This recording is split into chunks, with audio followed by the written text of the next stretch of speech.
লা তাশরাবিল খামার ফাইন্নাহা মিফতাহু কুল্লি শার।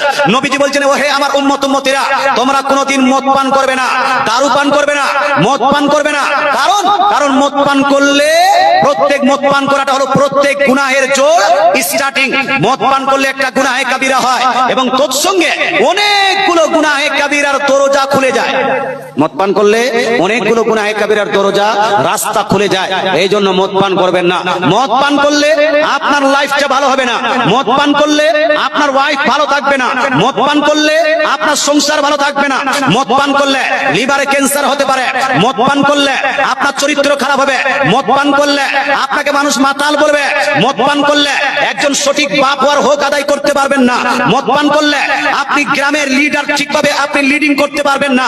মদ পান করলে মেম্বার হওয়ার পরে তাহলে হারামকারীতে মত্ত থাকবেন। কিভাবে হারাম পদ্ধতিতে টাকা ইনকাম করা যায় সেই দিকে ধ্যান থাকবে।